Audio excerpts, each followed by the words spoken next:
Akala ko ba, 100 bilyon ang isi-insert ko insan. Ano ito? Bakit kakaunti lang? Mukhang pinagluluko tayo nitong kumpadre mo. Paano na ang mga bisyo ko? Salamat, salamat. Pumanaw na po ang isa sa quad ko members na si Romeo Acop. Mio Restin Hill po ay Peace pala. Ang gaba sa Ginoo dili magsaba. Sana mamatay lahat ng kurakot sa Pilipinas. Nagpaano na siya, nagpahiwatig na siya, di ba? Para dito kay Beatrix, ha? Dito kay Jinky Luistro, aba, manalangin ko kayo bago matulog.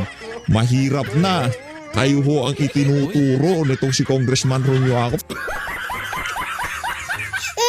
Ang gaba sa Ginoo dili magsaba.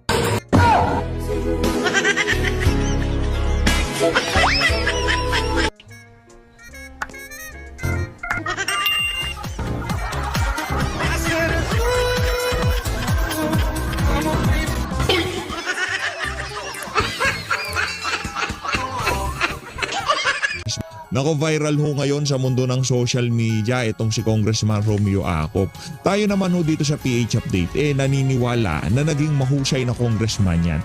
Pero hindi noong 19th Congress. Malinaw ho naging mahusay na congressman yang si Romeo Acop pero hindi noong 19th Congress. Kasi noong 19th Congress ho mga kababayan, wala hong ginawa yang mama na yan kung hindi magpakaaso kay Martin Romualdez. Para dito kay Beatrix, dito kay Jinky Luistro, aba, manalangin ko kayo bago matulog. Mahirap na. Kayo ho ang itinuturo nitong si Congressman Romeo Acop. Yeah, Luistro, very good. Very good, Acop. Sana po, Lord, punin niyo po si Luistro na rin po sa susunod. Alright, welcome back to my channel mga kababayan. Merry Christmas po sa inyong lahat at Happy New Year sa lahat. No? I'm very thankful sa inyong mga subscriptions, sa inyong mga comments, sa inyong mga likes. So, maraming salamat po. And today, nandito po tayo mga kababayan. Tukayan po natin ito si PH Update. Ito maganda po kasi ang mga punto de vista na lalo po dito sa pagkamatay ni Acop.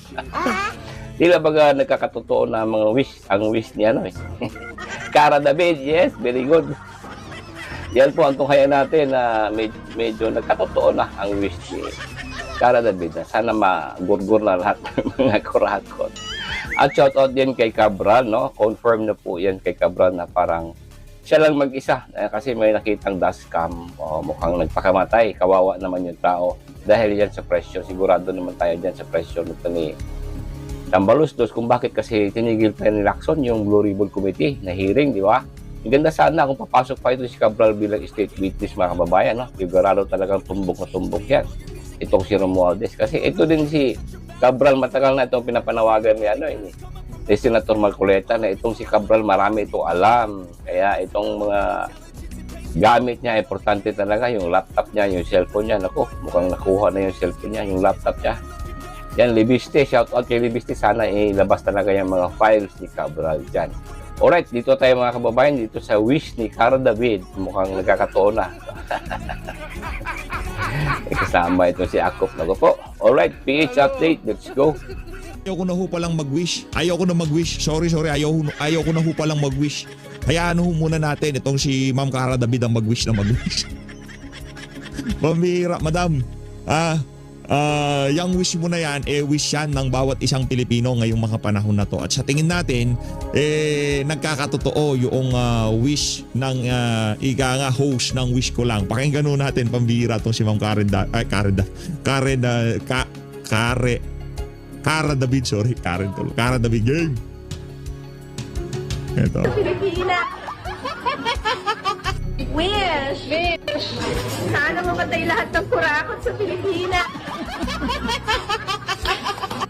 Yeah, ako ho mga kababayan, sana ho una sa lahat, sana ang wish ko talaga, sana magurgur na lahat ng kurakot sa Pilipinas kasi marami hong ginurgur yung mga yan Daig pa ho yan yung mga CPP. Daig pa ho nila yan. Yung mga kurakot kagaya nitong si Bangag. Daig pa ho niya ang isang kartel na droga.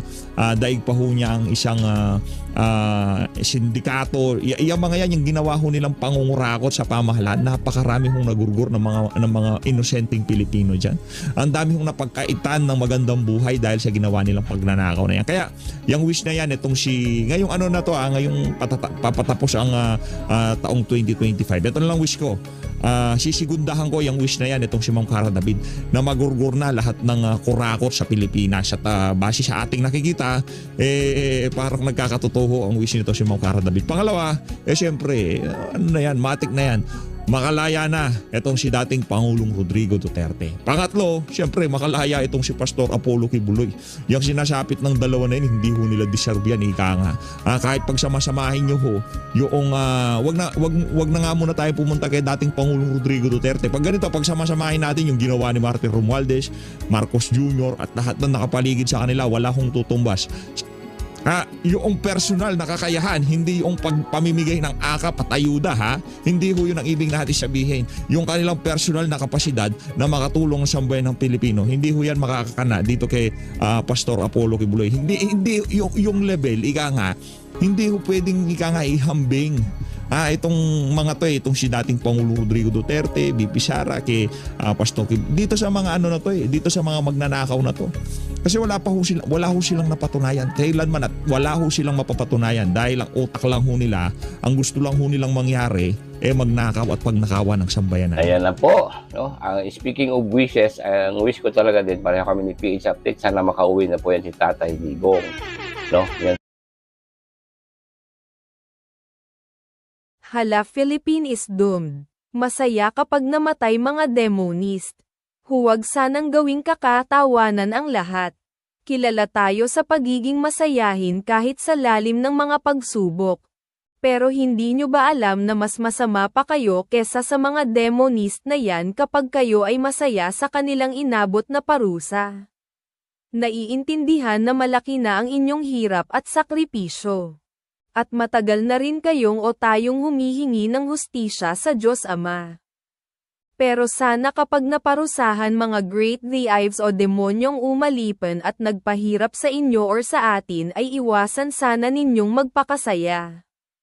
Ipakita ninyo sana ang inyong pagkaawa dahil sila ay napariwara at mali ang landas na tinahak nila.